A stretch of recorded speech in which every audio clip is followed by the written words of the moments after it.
it is common to maybe feel emotionally a little bit sadder or a little more tired, or maybe you just want to have time to yourself, but it is not normal to become this person that nobody wants to be around for, 3 to 5 days leading into your cycle. This is the Anthropology Podcast, the podcast where we optimize the bodies, brains, and lifestyles of entrepreneurs, go-getters, and world-changing innovators. Welcome to the Anthropology Podcast. I'm your host, Dr. Megan Walker. As an anthropologist and naturopathic doctor, I optimize the health and performance of badass women working to change the world as entrepreneurs and go-getters. People exactly like you. Your business, body, balance, and inner badass, these are the themes that we are exploring together. Before we jump into the interview, I want to invite you to join our free Facebook community, Legacy. If you want to be something amazing, you need to surround yourself with amazing people. The Legacy community is made up of badass women living, not leaving, but living our legacy every single day. We are leaders, parents, entrepreneurs, and innovators collectively committed to leaving the world better than we found it. My mission is to support the health and optimization of these badass superheroes, literally to places we never thought imaginable. If you are on a mission and get it that your health is the key to your unlimited potential, then join us. We are super awesome. You can find us on Facebook at www.facebook.com/groups/BE Legacy. See you there. The guest for today's interview is a badass, hands down. I introduced her this way, and it was the only word that came to me when I heard her speak a few months ago when we were together on stage at an event in Toronto. And what Jenn Pike is all about is about you finding your inner simplicity and how finding the core things that are important to you, and by making decisions every day that make your life easier, not harder, how that impacts not only your health, but the health of your kids, the health of the people around you. Now, as any of you who have been listening to me for some time know, I get really excited at this notion of health legacy, that the way you live your life has an impact on the people in your immediate surrounding. And this is what Jenn is all about. She is an accomplished author, speaker, yoga instructor, holistic nutritionist, and she is a passionate advocate for people moving upstream to find out how to swim in the river, how to find their true sense of wellness through everyday decisions. We had an incredible conversation about some of the things that we need to do on a daily and hourly basis to find the simplicity in our lives. Prepping your food every Sunday afternoon, that's an advanced maneuver. But learning to just say no to things that don't feel authentic to you, that is an easy first step. Jenn is full of wisdom. She's one of those speakers who can stand on stage and she can draw from an inner depth of experience in such a way that you are compelled to take action. She is powerful, she is intelligent, and like I said, she is a badass extraordinaire, and I am so excited to share with all of you Jenn Pike. Jenn Pike, welcome to the Anthropology Podcast. Thank you so much. I am so excited to be here today. Well, I'm really excited to have you. You are, this is my term for you, a simplicity badass. The first time I heard you speak, I thought this woman has got it figured out. It was just wisdom after wisdom after wisdom. You weren't speaking from slides. You were speaking from your heart, which means you had really, really done the work. Take us through the journey of how Jenn Pike has become this woman with a lot of really great things to say. Well, first of all, thank you for that. And, my journey has been a really long one. I started living this as a child in the home that I grew up in. I went into my first gym when I was 6 years old with my dad at the Fitness Institute in Toronto. And I was just so blown away by watching the variety of human bodies moving and all different ages and sizes. And I was just like, what is this? And I continued to go with my dad, and I actually started to teach children's cardio classes when I was 9 years old in our kids' cardio part of the gym.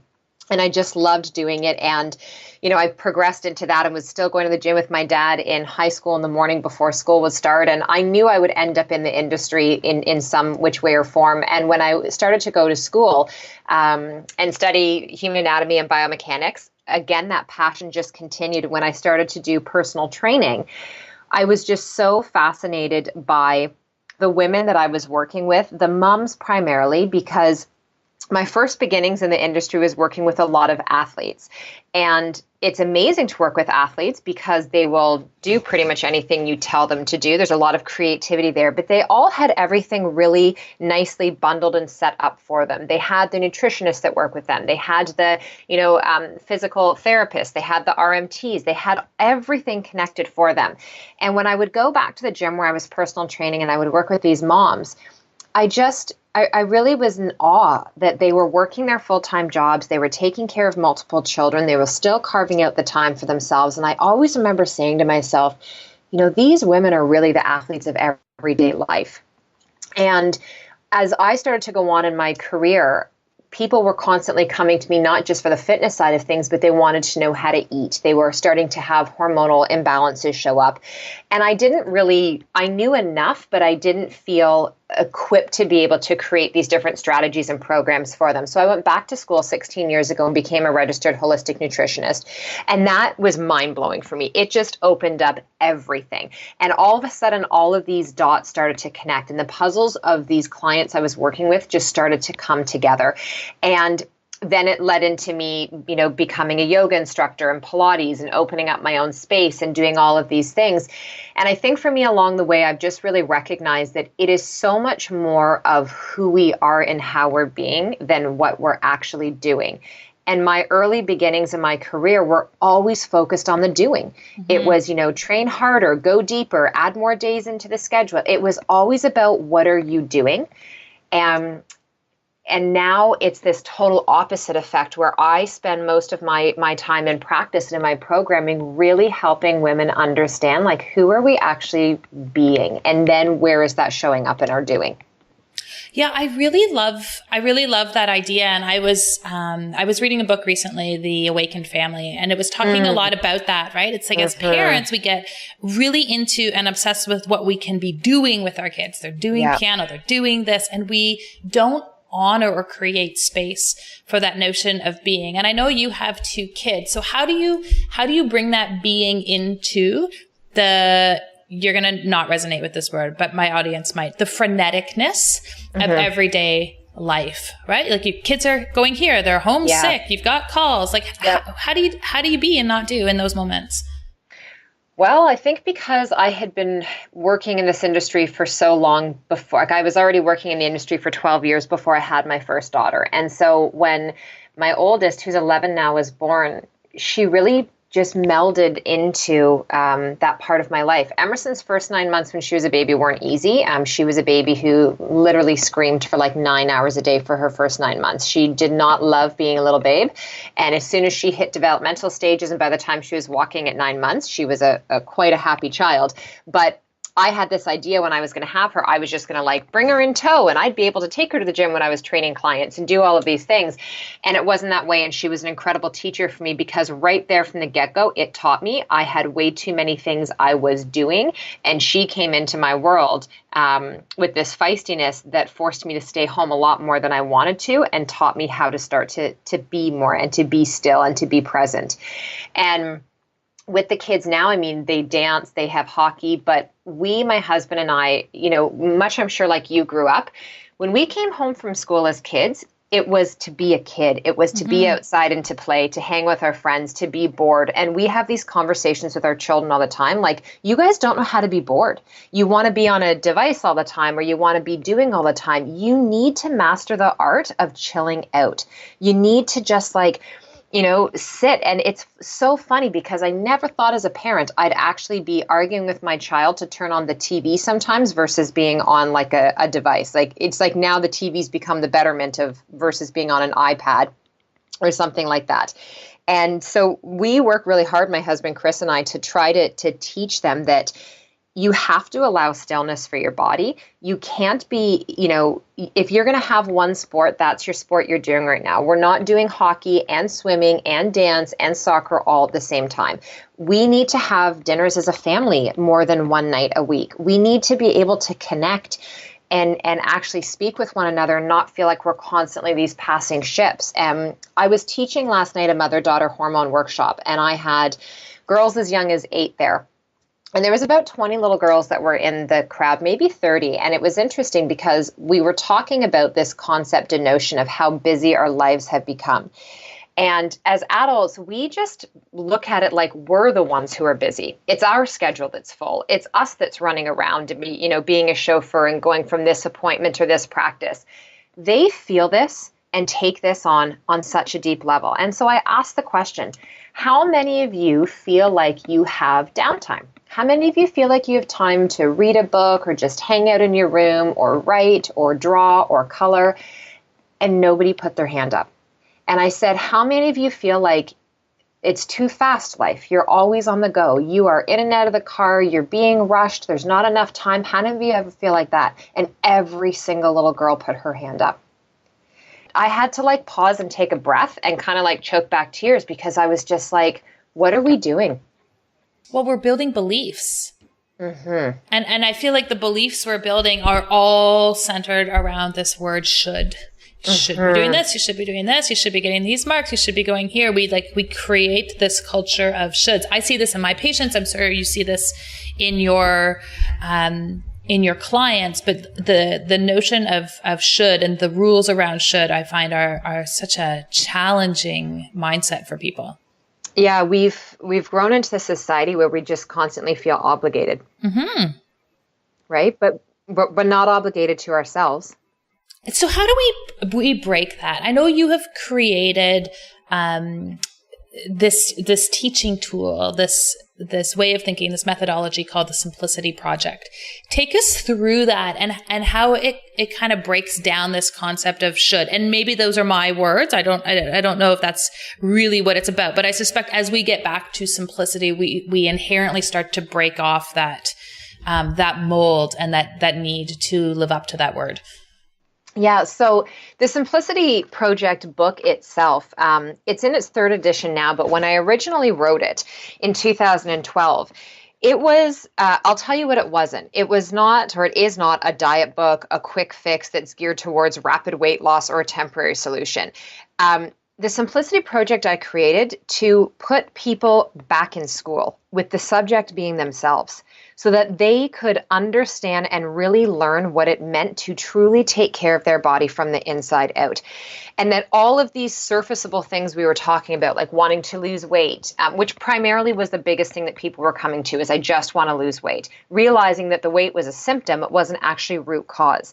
And so the Simplicity Project I wrote taking people through their digestive system and understanding really what's going on in that area of their body into the inflammatory state that we can create in our system and why that's so important to understand and how to calm down that internal flame that's going on. Understanding what's happening with their adrenals and their thyroid. So diving deeper into the endocrine system and writing it in a way too where you understand. I'm very big on analogies and breaking things down. And I feel if I can't talk to you on a level of like a 4 or 5-year-old and get you to understand what I'm talking about, I probably don't know enough about it, and I probably shouldn't be teaching it in the first place. And so as I move them from digestion through inflammation in their hormonal system, then empowering them with the tools around what that means for the movement that they're choosing, the nutrition they're putting into their body, how they're supplementing, the products that they are putting onto their body.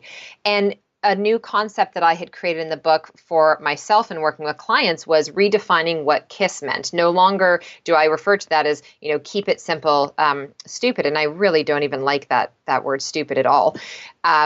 Is I refer to it as CISS, which is cortisol, insulin, sugar, and stress. And that's really the base of what the teaching is I do in the Simplicity Project is getting people, primarily women or who I'm working with, to understand the impact of those 4 things and how that can be affecting everything else that your body is showing up, or the way in which you're feeling, your lack of energy, your lack of sleep, the weight that you can't lose, the aches, the pains, your skin doing different things, whatever that may be. And then towards the end of the book, teaching you about the art of simplicity and what does that actually mean in your life? How do you start to get to that place where you can create this? The reason it was so important for me to explain the what first before or the why rather before the what is I really honestly believe that we don't live in a time time now where we have too little information. We are inundated with information when it comes to health and nutrition and exercise and all of those things. But yet we still have a major problem in our society with people feeling unwell every single day. How is that possible? How is it that we have so much information, yet we're more confused than ever and unclear on where to begin? So I wanted to have people understand the fundamentals, and then we can actually start to do some of the deeper work. So once they get that level of education, then it's where we get really real. And it's like, we need to look into our lives and actually start to cut the BS. We need to cut the BS around what is happening in our calendar, really truly looking at your schedule. And if you wake up every day and you look into that calendar and there is nothing on there that you get excited about or you are looking forward to, and in fact, every day that you look at your calendar, you're like holding your head in your hands and going, how do I get out of this? I don't want to do this. I am dreading this.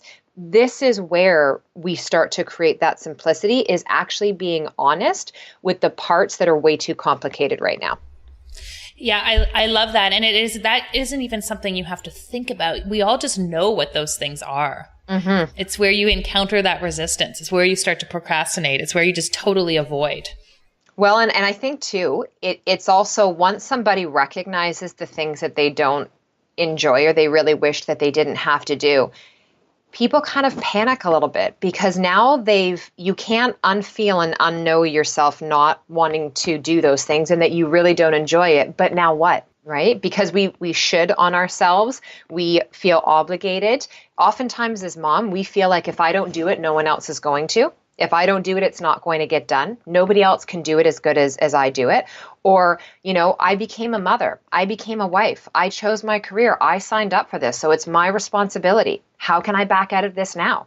We've put ourselves in these positions, I think, too often where we feel like it has to be either or. We have to pick and choose. And this is where we end up creating this divide where as a mom and as a woman, we feel like we're just kind of doing okay in a bunch of different areas in our lives, but we never really feel like we're nailing it. Yes, I agree. I'm reading an interesting book right now called The Code of the Extraordinary Mind by Vishen Lakhiani, who's the founder of Mind Valley. And he opens the book talking about, people who are doing extraordinary things usually have this commonality, and that is they all just spent time breaking through and managing the rules of life, of society, of religion, and the ones that are self-imposed. And really opens the book talking about the fact that we move through life creating this set of beliefs, and most of those times those beliefs are founded in the terminology and the examples that are led to us by our parents. And that it struck me because one, I was like, that's true. I feel that. I know where I have core beliefs around certain things that were delivered to me by my parents. But two, I'm doing that to my kids. I know. So when I'm running around like crazy, they're like, oh gosh, you got to run around like crazy to be successful. When I don't give myself a break, they're like, I can't give myself a break either. Like all of these constructs in our mind, this notion that you actually can't have it all, is because we are carrying these rules and we're passing these rules onto our kids. And I felt this realization was so profound for me in terms of being able to really start to acknowledge and then dismiss things that weren't serving me any longer. It's so true. I mean, everything you just said right there, I think we can all relate to that. And it is when you start to realize, you've got these children and all of the things that you are doing is mirroring. And the stuff we're doing, they're taking on way more than the stuff we're saying. Absolutely. Right? So it's, I mean, every day, I feel like anyways, this is from a personal perspective, I'm course correcting. Because it's so easy to get caught up in the hustle, in the go. And what I've noticed is that over the 12 years of being a parent, and just 38 years being in my body and who I am, is that my course correction happens a lot quicker now. So when things start to feel out of balance, it doesn't take me as long to bring myself back into a place of feeling like, okay, now I feel like I got this. And then the next time I feel myself go over there, I'm like, wait a second, Jen, do you remember how this felt last time? We don't want to go back there. And then I can get myself back over that much quicker. But that has been decades in the making. And I think that people start to make it more complicated and too difficult for themselves by thinking, okay, today's Friday, and I hear this, I think these sound like great ideas, I'm going to do it. Starting Monday morning, totally different person. I'm going to cut this, and you wake up and by Monday at noon, you aren't able to maintain that. And you feel like you haven't succeeded. You feel like you failed. And it's understanding that we're in this for the long game. Mm-hmm. You know, we're trying to not just lay down new habits and patterns for our children to be able to see, but we're doing this for ourselves, and we're doing this in a way where we're trying to create a lifestyle that we can continue to live. You know, not something that we can just do for a 10-day challenge or a month-long period of time. We're trying to do this that we can reteach ourselves. We can reteach our minds and our hearts and all those parts of us that matter so much of how we actually want to feel moving forward in our life. I feel like too, part of that is understanding the physiology that's happening when that's going on, right? Like you get excited and you hear this idea and you've got this wave of dopamine, and dopamine feels really good, right? Dopamine is like, we just gave you a new job, or we gave you a massive compliment, or you're going on a shopping spree tomorrow with this $5,000 cash I'm handing you. All of those feelings you get are dopamine. And when we recognize that, we also can use triggers to get back into that zone again. It's one of those neurotransmitters that can like carry that action forward. And I find one of the things in my practice, and I'm sure you see this as well, is that the fundamental difference between people who get inspired in that moment and then by Monday are like, it's just busy, I'll start it next week. And the people who are like, no, I'm committed to figuring this out and some days will be better than others, is defining a clear sense of purpose in your own life. Where does that notion fit into the Simplicity Project for you? How do you get people to really connect with that? This is why the book became an online course, is because it's very difficult to, I found it anyways, difficult to convey that in black and white information when somebody purchased the book and walked away from it and you didn't necessarily have a relationship with them moving forward from that point. So I took the book and created a 6-week online course where we do weekly live classes every single week, diving deep into what the book is saying, the words in front of you, but what that actually means and how to get to that place. And one of the big parts of it is actually doing writing and journaling for yourself so that you can brain dump on paper. And it's really interesting when people start to do this because we think that we think or believe a certain way. And when you start to put pen to paper, oftentimes you write things down and you stop and pause and look at what you just wrote. And you're like, I didn't even know I thought that or felt that or believed that. And that's one of the big things is actually getting people like, why do you have this goal of wanting to lose weight? What are you going to do when you lose the weight? Why do you want more energy? Why do you want more time and space in your life? What would you do in those openings that you are creating for yourself? Why do you want to have less joint pain? Is it because you want to exercise and move your body? You have to attach a really deep why behind the what of it is that you're trying to create. Otherwise, like you said with this dopamine, this reward center just comes in. And what ends up happening is maybe even if you start out on Monday and have a couple of good days, you will, for the average person, turn around and reward yourself with an old habit, an extra glass of wine, some dessert, chocolate, whatever it may be. And now all of a sudden you have put yourself in this backwards motion where you feel like you have failed. Now I got to stop today on Wednesday. I got to wait till the next Monday to start again. And it can become this vicious cycle. Yeah, absolutely. And so let's make that transition because we're talking about dopamine and we're talking about hormones. Well, we're not talking about hormones, but let's transition to that. Like, how do these lifestyle elements and these decisions actually impact our hormonal health? And then we're going to take that and we're going to talk about how that impacts the hormonal health of our daughters, of that next generation. Mm-hmm. So the biggest thing is that if we can decrease the level of busyness and stress and overwhelm, we are going to turn the volume down on cortisol, our main stress hormone that we're producing. And cortisol is not this like horrible hormone that everybody talks about. It's actually a really healthy, beneficial hormone when the body's utilizing it in the right way.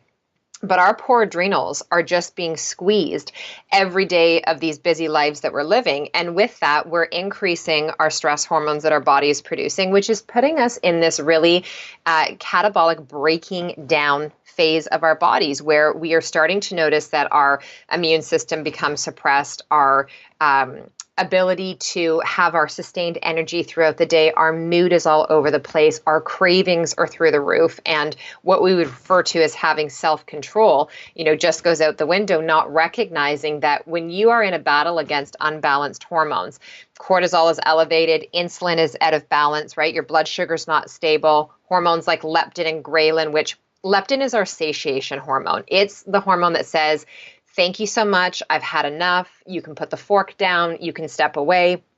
Ghrelin, on the other hand, I refer to it as the gremlin. It's like that hormone that's going to say, go get me more. I'm not satisfied. And there's this internal harmony that we are trying to create in the body where these hormones, these are chemical messengers that are constantly having a conversation inside and behind the scenes. And so everything that we're doing, from the way that we're living our life and our schedule to what we're choosing to put in our body, not going long periods of time without hydrating our system or fueling our system, choosing not to exercise so intensely all the time, especially if you have this schedule that feels like most days of the week it's kind of out of control and it's got the betterment of you. This isn't the time in your life when you want to be amping up and doing high intensity spin classes or doing CrossFit 5 times a week or, going out for these hour and a half long runs. Your body actually needs to be treated in the opposite way, where there is more restoration, that we take ourselves out of this sympathetic fight or flight, constantly in action, constantly in do mode, always anticipating. Everything is heightened and pulled up, and we can actually switch that and pull down into our parasympathetic nervous system, which is our rest and digest.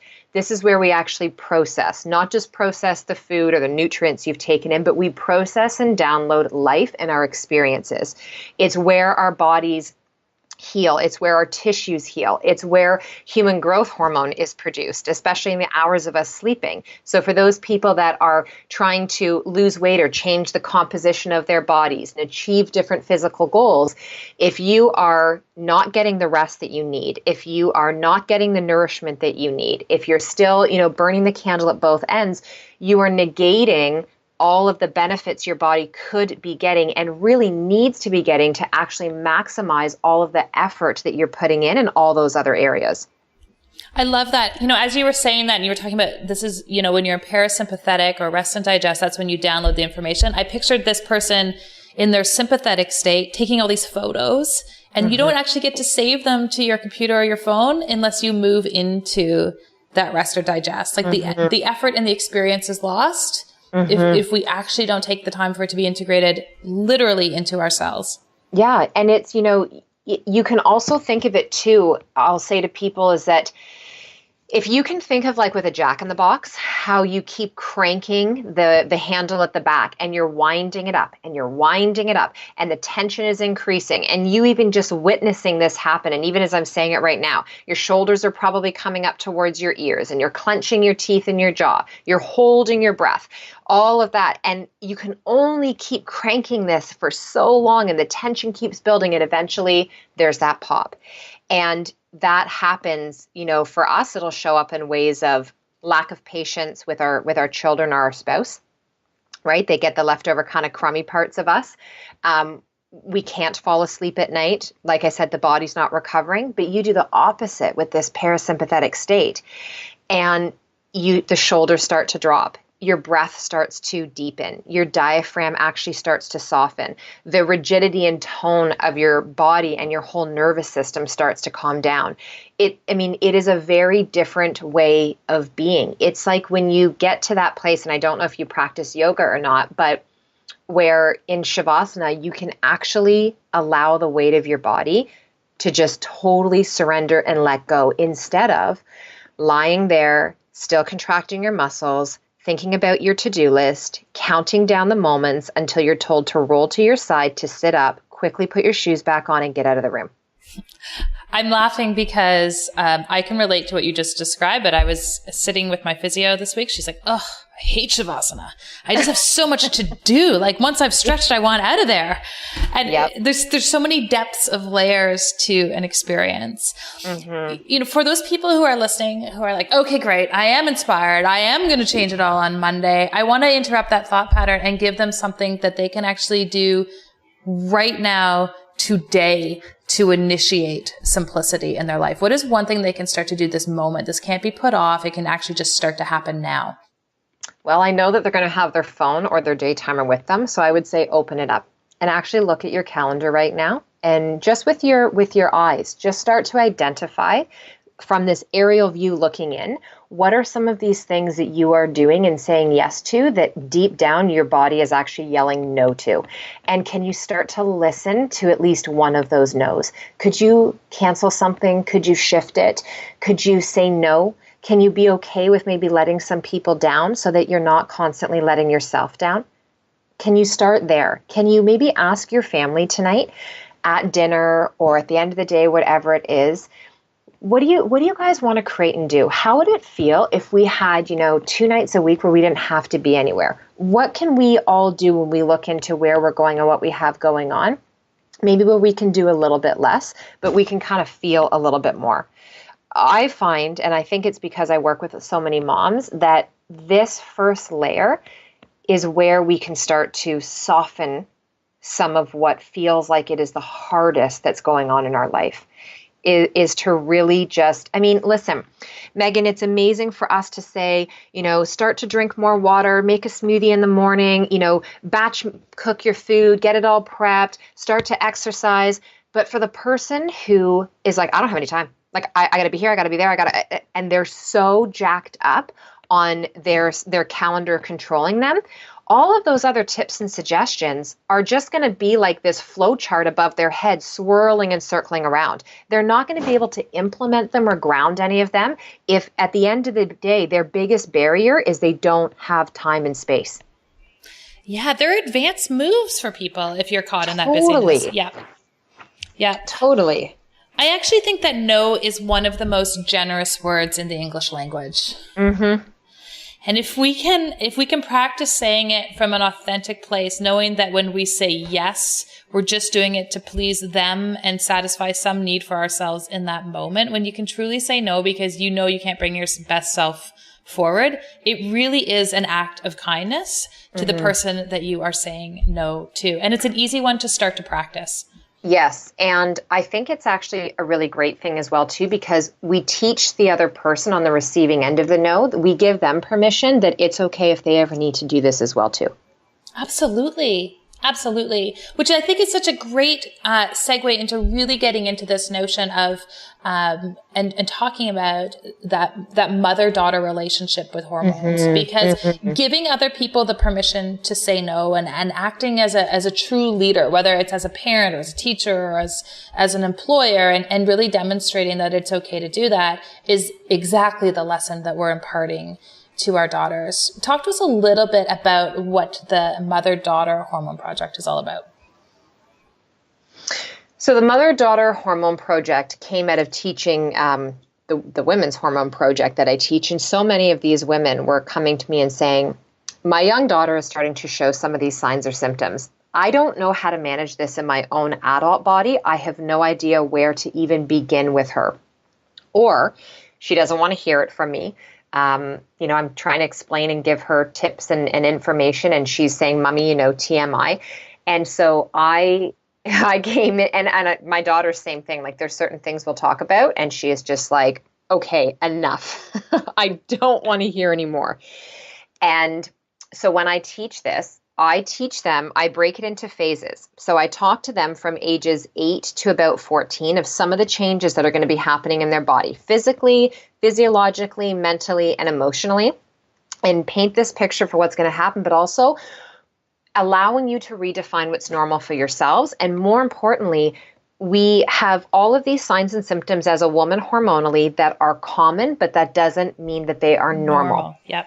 And we are normalizing the wrong things. It is common to maybe have some menstrual cramping, but it is not normal to be doubled over in pain, hooked up to your hot water bottle for days at a time, and depending on Tylenol and Advil and Aleve in order to get through that period of time. That's not normal. It is common to maybe feel emotionally a little bit sadder or a little more tired, or maybe you just want to have time to yourself, but it is not normal to become this person that nobody wants to be around for, 3 to 5 days leading into your cycle, or for you to not understand why you're crying one minute and happy the next minute.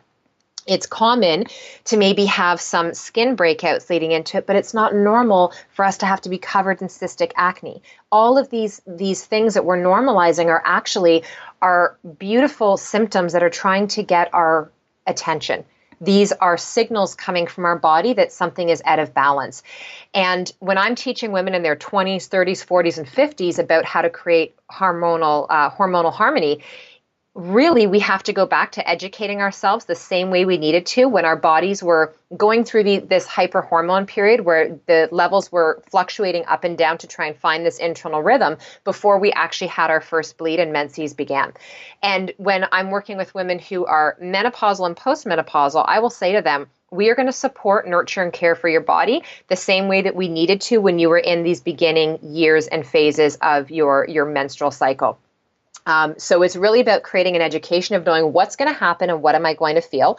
Also understanding where might there be some areas that you need to keep your finger on the pulse with, that you should be cycle syncing. You need to start to track as early as you can. We do diaries and we journal and we write all these to-do lists, but we are making the wrong type of list. We need to actually be writing and putting down how we're feeling day to day, some of the symptoms that we notice going on in our bodies, what's changing. We also need to get to a place where we can ask more questions.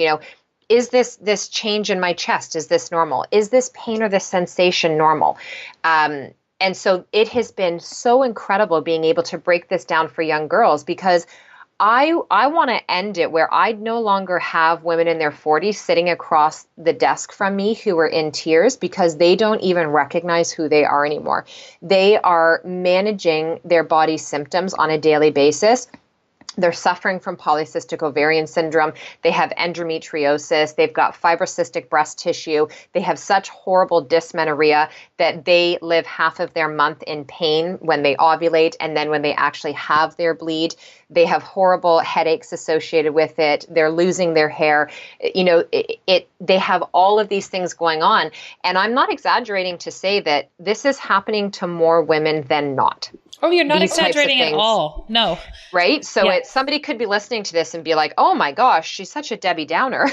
But I'm being truthful in that this is the reality of what's going on. And we, as women that are living now in our 20s and beyond, we did not grow up in the toxic environment that our girls are.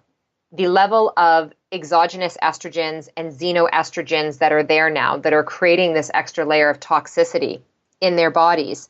This is something new for a lot of us. So we didn't have to think about what deodorant we were going to purchase or the lotion that we were going to put on our body or the shampoo or our tampons are organic or not. This is something that now we have to be really, really aware of with our girls. I just have to pause for 1 second because I know someone has stopped and they went, I'm sorry, your tampons need to be organic? Mm-hmm. Yeah. So regular commercial tampons and sanitary products are bleached with chemical dioxins. The cotton themselves are coming from genetically modified fields. And then we are inserting this vaginally, which is then laying itself up in against the endometrium and the lining and the cells of that vaginal area. And this is really important because whatever's coming in contact with our skin is porous. It is digesting all the time. And that is going to seep into your body. And so when we're trying to create healthy cervical cells and a healthy reproductive system, having these chemicals literally inside of our body, resting against the labial area of the vagina when you've got a panty liner on in your underwear, they're off-gassing into your body and into your system. So this is contributing to this level of estrogen dominance that is contributing to the cysts, the fibroids, reproductive cancers, painful periods, even things like amenorrhea, where the absence of the period is, where girls are actually not getting their menstruation. Something we were talking about last night as well, too, is how there are many studies coming out now and relating using non-chemical feminine products to also what happens to women, where if your first 1 or 2 days of your bleed is actually brown in color and it's not red, this is old oxidized blood from your previous menstrual cycle, meaning that your body didn't do a complete shedding that last cycle of the lining of the endometrium. And so it has been hanging around in your body for that whole last cycle, however long that was in your system, and isn't fully dropping off until that next period comes along. And these are the things that women don't know. We're not taught what the color should be on the days of the cycle, that there's actually 4 different phases of your menses. And when we talk about our feminine products, there are great companies now that are producing organic, unbleached, beautiful products. There's also things like menstrual cups now. So we actually have, as women, a lot of really great choices, but we're just not being educated mainstream to know that we have these choices. No one talks about it, right? No. I mean, it's a difficult this is lovely that we're having this conversation in the middle of the morning. But most women don't go there. And I think the reality for a lot of women, and I see this in practice, and I know you hear this in conversation, is they come in, they go, oh, I don't have any of those problems. I'm like, oh, that's amazing. They're like, yeah, I've been on the pill since I was 14. Right. Well, yeah. And this is the other problem, is that the pill, majority of the women that are on the pill actually aren't even on the pill for the reason that a woman would typically be put on it, meaning they're not on it for birth control. Most women are put on it in the beginning because they have irregular menstrual cycles, which, by the way, going on the birth control pill, it puts a Band-Aid on. It will make you believe that you have a regular menstrual cycle because it will chemically induce a bleed. That is not your body producing that period on its own. It's actually not even your own period that's being created. It is chemically induced by the pill itself. The second thing is women are being put on this because they have acne.